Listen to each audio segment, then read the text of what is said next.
Welcome back, everyone. Today, we're diving into something a lot of people wonder about, keiki, NHS Trusts, and how they actually work. Certainly. By the end of this video, you'll understand exactly what an NHS Trust is, the different types that exist, and how they fit into the wider NHS system. I just got a letter from something called an NHS Trust?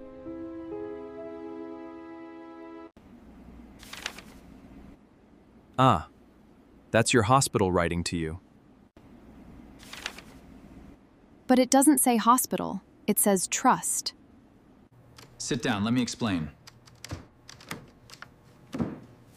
Oh, but this is gonna need T energy. In the last video, you explained how NHS money flows. Now explain what a trust actually... Right, NHS Trusts, the organizations that actually run the NHS. Let's break it down for our audience.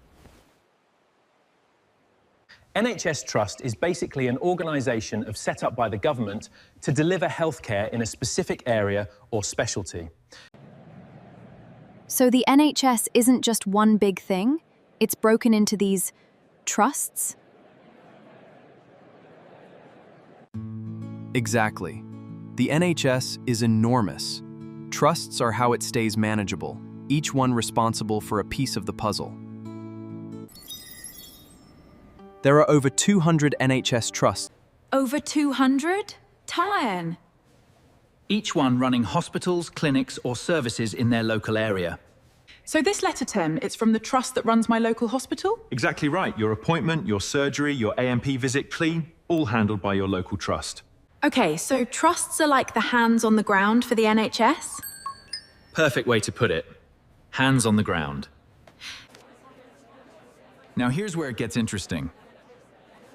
Not all trusts are the same. There are different types? First in, acute trusts. These run your big hospitals, of emergency departments, surgery, specialist treatments. So if I break my arm and go to A&ET, that's an acute trust? Exactly. The most visible type of trust are acute trusts. There are 135 acute in England. Second fine, mental health trusts, 45 in total. These specialise in mental health services, therapy, crisis support, psychiatric care. So mental health has its own trusts entirely? Yes, where it's treated as a separate specialty with its own dedicated organisations and staff. Third young, community trusts, 17 in the country. These provide care outside hospitals, district nurses, health visitors, physio at home. So nurses who visit you at home, Prue, that's a trust too. Yep. And fourth bay, ambulance trusts. There are only 10 in England, each covering a massive region. So when you call 99910, that's a trust responding? That's a trust responding. Every ambulance, every paramedic PURI, funded and run by an ambulance trust. And finally, how? Foundation trusts. These are the overachievers. Overachievers? Foundation trusts have earned more independence from the government. Foundation Trusts remains part of the NHS but has greater operational and financial autonomy and can borrow money and keep their own profits. Okay, I understand. Wait, the NHS trusts can make profits? They can generate surpluses too, but it all goes back into patient care. No shareholders, no dividends. Okay, that makes sense. Okay, but what exactly do they DU day to day?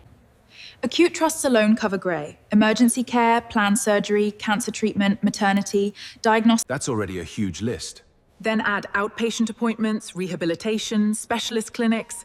It's essentially a small city of services. No. All run by one organisation? And employing thousands of staff, doctors, nurses, porters, finance teams like mine, admin, IT. That's where you come in. The finance team makes sure the trust doesn't run out of money while delivering all of that. Okay, you're more important than I thought. We are not the frontline workers like doctors or nurses, but finance team is the core for any NHS Trust. Right. Funding. My favourite part. Numbers incoming? Not actually. Money flows from NHS England down to what are now called Integrated Care Boards, or ICBs. ICBs? Another acronym? Local NHS decision makers, think of them as the regional managers of NHS money. They decide how much each trust in their area gets. Trusts then receive what's called a block contract, or a set amount of money to deliver agreed services for the year. Yeah. So they know at the start of the year roughly what they'll get? In theory. But if more patients show up than planned the trust still has to treat them, even if the money runs short. So trusts can run out of money? Many do, every single year. That's why you see NHS Trusts in the news talking about deficits. It's not mismanagement by trust. It's a demand problem. More patients than the budget planned for. Wait, then how big are we talking budget-wise? A large acute trust can spend over £1 billion a year. Thousands of staff, hundreds of beds, running 24 hours a day. £1 billion. And yet to the patient it costs nothing at the front door. That's what makes the NHS genuinely extraordinary. It really is something special, isn't it? Here is the quick recap. Today we have learned about what is NHS Trust. Here, different types and services. Hope our audience enjoys today's session. We really appreciate and request to subscribe our channel.